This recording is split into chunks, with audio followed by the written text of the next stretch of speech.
Hello mga boss ninyo, ito ni sa inyo conditioning system. Ang observant na magmamanok ang online handler nyo. Shoutout sa lahat kong members. Keep on winning, keep on championing, and don't forget to keep on balatuing. Noong isang araw na mayroon ako natanggap na ganun na balato. Tatlong tao, champion sa trikak, ganyan binigay. Sa isa pang champion sa trikak, ganyan binigay. At may isa pang nanalo last fight niya, ganun binigay. Kaya ganyan, isang araw lang ha, isang araw lang ganun. So, after noon, mga 2 days after nung may natanggap ako balato na ganun kalaki, mayroon namang nagbigay ng isang ganun, isa pang ganun, at isang ganun. So, yan, mga balato yan lahat. So, bali, ang natanggap ko sa naalala ko lang nakaraang linggo is 6 na tao. So, may ganun, isa, may ganun, isa rin. Ganyan, 3. At ganyan, isa. Okay. So, ayaw kong banggitan yan kasi maano tayo, masuspend na tayo. Restricted na nga ako sa Facebook. Yung 22 followers ko sa Facebook, restricted yun. Gumawa ko ng bago. Nino Anthony Moana. Kaya, pag magbabanggit ka ng amount, magbabanggit ka ng ano man, stricto masyado. Kaya, nire-report ako.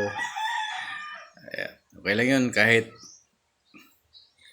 2 weeks or 3 weeks na akong hindi makapag-upload, continue pa rin ng mga nagpa-member sa akin. So, kahapon may nagpa-member 2. O ngayon wala hapon na wala pa nagpa-member, pero okay lang. Mayroon namang by Sunday may magpadala by Sunday. So, tumawag na siya kagabi, magpa-member siya by Sunday kasi Sunday pa yung sahod niya. Kaya sa mga gusto magpa-member sa El Nino Conditioning System, member na kayo. Madali lang matuto sa El Nino Conditioning System. Yun nga nagbigay ng nag-champion ng back-to-back sa isang linggo, 2 beses nag-champion. Hindi yun handler. Taga-patuka lang yun siya. Umalis yung handler nila. Siya taga-patuka lang.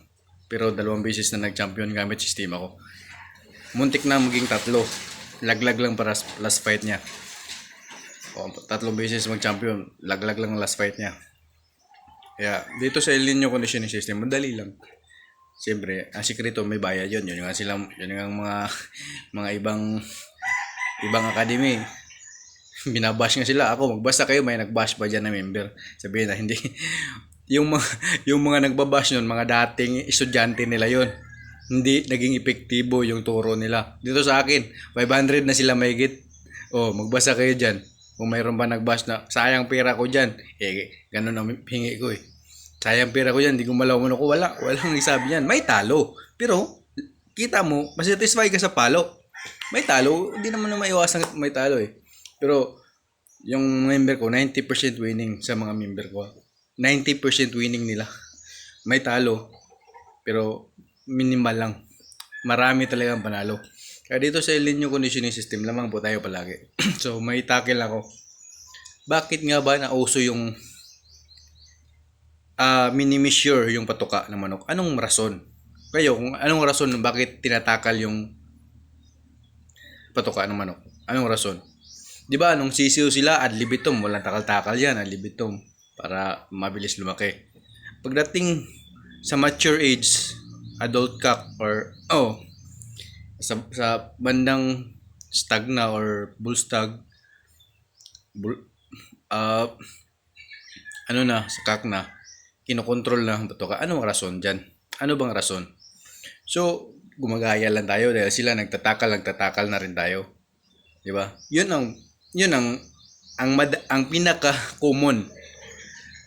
Gumagaya lang tayo. Ang big time nagtatakal 40 grams, 35 grams, kaya gumaya na lang tayo mga small time. Hindi naman natin alam kung ilang grams niya. Wala naman tayong timbangan eh. Kung di lang naging uso yung timbangan ngayon na digital.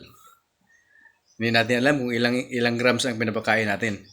Yun ang pinaka rason. Gaya-gaya tayo. So, gumaya tayo sa mga big time kaya sinusukat natin. Pero ang pinaka main reason dyan, bakit tayo yung mga big time, bakit silang nagsusukat? Para ma-maintain nila ang katawan ng manok. Siyempre, may target weight yan sila eh. Kaya mini-maintain nila. Oh, di nyo alam.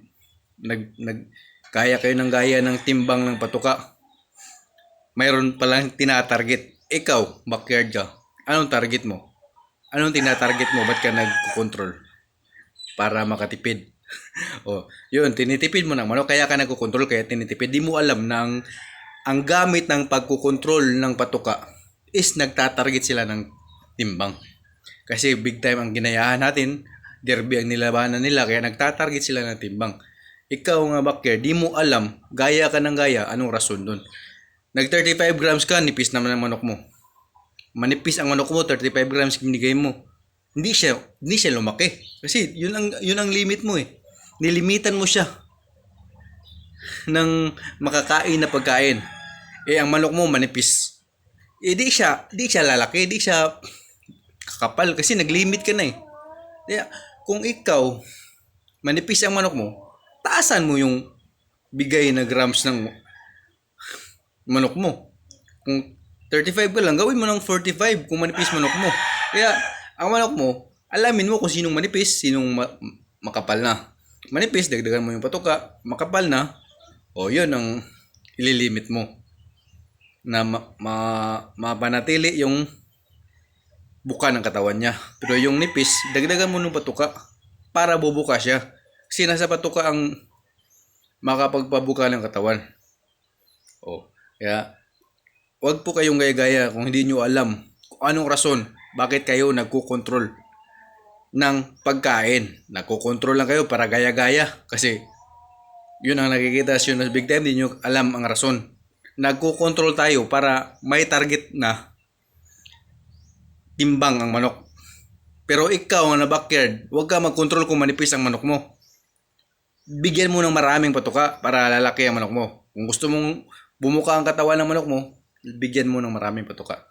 Kaya dito sa El Nino Conditioning System lamang po kayo sa panalo. Salamat po sa mga namalato.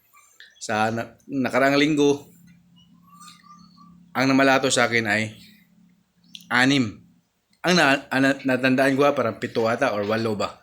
Basta, hindi ko na matandaan eh. Oh, parang ganun. 6 or 7 ba. Salamat po sa manlato sa last week na malato ng last week. Salamat po sa inyo. Dito sa El Nino Conditioning System lamang po tayo sa panalo. Salamat.